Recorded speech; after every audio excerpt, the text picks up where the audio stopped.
کہ حضرت محمود غزنوی رحمت اللہ علیہ جب اپنے دربار میں بیٹھتے تو عام دربار جب لگتا تھا تو ایک آدمی آیا ان کے دربار میں فریاد لے کر، لیکن ان کی درباری ان تک پہنچنے نہیں دیتا تھا۔ کسی دن بہت محنت و مشقت کر کے بادشاہ کے پاس پہنچے اور بادشاہ سے کہا کہ بادشاہ سلامت، آج مجھے آپ سے ایک بات کرنی ہے، لیکن تھوڑا ہٹ کر تنہائی میں۔ کہا کہ آپ کی حکومت کے اندر میرے ساتھ بہت بڑا ظلم ہو رہا ہے، اور اگر اس ظلم کا انصاف آپ نہیں کریں گے اس دنیا کے اندر تو قیامت کے دن آپ کا گریبان ہوگا اور میرا ہاتھ ہوگا، اور میں آپ کو اللہ کے نبی کے سامنے کھڑا کر کے آپ سے سوال کروں گا کہ آپ نے ہمارے درمیان عدل و انصاف کیوں نہیں کیا۔ اتنے بڑے بادشاہ جن کو دیکھ کر پہلے کے راجاؤں، پہلے کے مہاراجاؤں کے رونگٹے کھڑے ہو جاتے تھے، ان کے نام سن کر کے پیشاب نکل جاتا تھا راجاؤں کے، ایسے بڑے بادشاہ کے سامنے ایک معمولی آدمی کیا کہتا ہے کہ اگر میرے ساتھ آپ نے عدل و انصاف کا معاملہ نہیں کیا تو کل قیامت کے دن میرے نبی کے سامنے آپ کا گریبان ہوگا اور میرا ہاتھ، اور میں نبی کے سامنے کہوں گا کہ یہ محمود غزنوی تھا جو میرے حق میں فیصلہ نہیں کیا۔ فرمایا بتائیے کیا معاملہ ہے، کیا مشغلہ ہے، کس درباری نے تمہیں چوٹ پہنچائی، کس نے تمہیں میرے درباریوں میں سے تجھے تکلیف پہنچائی؟ کہا کہ آپ کے درباریوں نہیں بلکہ آپ کے خاندان میں سے لوگ نے مجھے تکلیف پہنچائی۔ کہا میرے خاندان کے لوگ؟ کہا کہ کون ہے؟ کہا کہ آپ کا بھانجا روزانہ رات میری جھوپڑی میں آتا ہے اور مجھے کوڑے مارتا ہے، درے مارتا ہے، مجھے بستر سے باہر بھگاتا ہے، اور میری بیوی کے ساتھ خود وہ سوتا ہے رات میں۔ یہ کہنا تھا کہ حضرت محمود غزنوی رحمت اللہ علیہ کے رونگٹے کھڑے ہو جاتے ہیں، آنکھوں سے آنسو جاری ہو جاتے ہیں کہ اتنا بڑا ظلم میرا بھانجا کرتا ہے، تو نے مجھے بتایا کیوں نہیں اتنے دن پہلے؟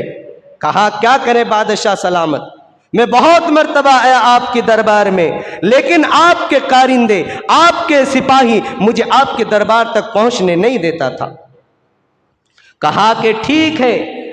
ایسا کرنا، اب تم گھر جاؤ، جب وہ میرا بھانجا تجھے اپنے گھر سے کوڑے مار کر بھگا دے اور وہ خود بستر پر لیٹ جائے تو چپکے سے میرے پاس آ جانا۔ اور اپنے درباریوں کو کہا کہ یہ آدمی جس وقت آئے، جب آئے، چاہے رات کا وقت ہو یا دن کا وقت ہو، چاہے میرے آرام کا وقت ہو، جب چاہے تب آئے، ان کو میرے پاس آنے کی اجازت دینا، کوئی اس کو روکنا نہیں۔ چنانچہ چند دن گزرا، پھر ان کا بھانجا گیا، ان کو کوڑے لگائے، بستر سے ہٹائے، خود ان کی بیوی کے پاس سو گیا، اور یہ بھاگتا ہوا آدھی رات کا وقت گزر گیا، محمود غزنوی کے دربار میں پہنچا۔ لیکن سپاہیوں نے کہا یہ آدھی رات کا وقت ہے، بادشاہ سلامت آرام کر رہے ہیں، سلطان آرام کر رہے ہیں، تم صبح آ کر کے اپنا معاملہ درج کر دینا۔ کہا کہ تمہارے سامنے میں بادشاہ نے کہا تھا کہ آدمی جب آئے، جس وقت آئے، ان کو روکنا نہیں، میرے پاس بھیج دینا۔ کہا کہ ٹھیک ہے، بادشاہ سلامت نے کہا تھا، لیکن یہ آدھی رات کا وقت ہے، 2 بجے 2:30 بجے کا وقت ہے، اب بادشاہ آرام کر رہے، تم ابھی چلے جاؤ، صبح آ جانا۔ تو بادشاہ نے ان کو ایک بات بتائی تھی کہ اگر میرے درباری تمہیں آنے نہ دے میرے دربار پر تو پیچھے کے راستے پر میرا کمرہ ہے پناہ جگہ، وہاں سے آ جانا، اور میں رات میں اپنی کھڑکیوں کو کھلا رکھتا ہوں، میں رات بھر عبادت کرتا ہوں، تہجد پڑھتا ہوں، نوافل پڑھتا ہوں، وہاں سے آ کر آواز لگا دینا، میں تمہاری آواز کو سن کر کے میں خود نیچے آ جاؤں گا۔ چنانچہ جب سامنے سے جانے نہیں دیا درباری، پیچھے سے گیا، سلطان کا کمرے کا کھڑکی کھلا ہوا تھا، انہوں نے آواز لگائی، سلطان نماز میں مشغول تھے، بادشاہ سلامت نماز میں مشغول تھے، فوراً نماز کو مختصر کیا اور فوراً اس آدمی کے پاس آئے۔ آنے کے بعد ننگی تلوار ہاتھ میں لیے اور گئے ان کے گھر ان کے ساتھ، اور کہا کہ سب سے پہلے جب میں گھر میں داخل ہوں گا تو تم اپنے گھر کی چراغ کو، اپنے ساری لائٹوں کو بند کر دینا۔ چنانچہ سلطان گئے اور جانے کے بعد ان کے گھر کے دروازے سارے طرف سے بند کر دیے، لائٹوں کو بند کر دیا، اس کے بعد اپنے ہاتھ میں تلوار لہراتے ہوئے گئے، اور جو ان کی بیوی کے پاس ان کا بھانجا جو سویا ہوا تھا ان کو پکڑا اور اندھیری میں ان کا سر قلم کر دیا۔